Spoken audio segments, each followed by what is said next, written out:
नमस्कार दर्शक बंधु देपरी देखिपे आम बर्तमान अच्छु मयूरभंज जिलार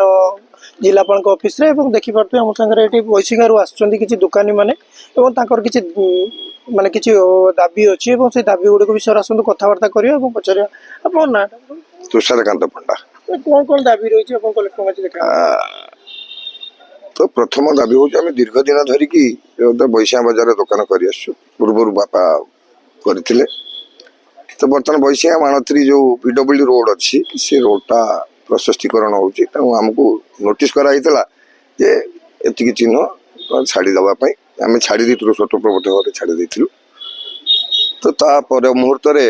अवशिष्ट जो दुकान बंचिक रही तो सेठू भी उच्छेद करने किसी ये कहले तेणु आमर दाबी हूँ व्यक्तिगत स्तर में आम क्या किसी आक्षेप करने चाहूँ तो आम रास्ता जगह छाड़ी देचु अवशिष्ट जगार जहाँ दुकान अच्छी सेमती थाऊ बाद बाकी आमको पुनर्थैथान निमंते सुबंदोबस्त करके उच्छेद करागला खुशी हो दुकान दीर्घ एक्चुअली बजार आम 1960 मसीहा पाखर बजार आरंभ हाथ गणित किसी लोक आरंभ होता स्थापन होता से तो मो कथा कहूँ मोर मु 25 वर्ष है दुकान कर पूर्व बापा थे तो तथापि 40 वर्ष ऊर्ध धरिक आम दुकान केते जन दुकानी अच्छा बर्तमान उच्छेद होती विभिन्न पर्यायक्रम तो उच्छेद होते प्रथम जातीय राजपथ संप्राषण होता से किसी उच्छेद होते तो से किसी स्व इच्छा माने निज निज प्रचेषार दुकान अन्य किए जगह कि किए भड़ा नहीं ये करें बर्तमान 23-24 जन दुकानी उच्छेद आज कलेक्टर देखा कले सहित आलोचना भी कलु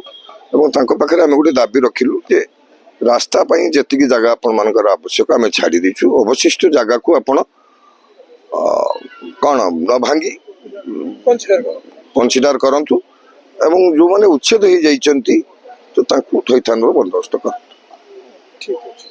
धन्यवाद जमी से शुणुले से गोटे जिलापाल पाखे गोटे गोटे दाबी रखी थे साधारणतः जो मन जी पर्यटन दरकार डिमार्केसन होती से बाट पर्यटन दुकानी से पछकु दुकान करने चाहिए से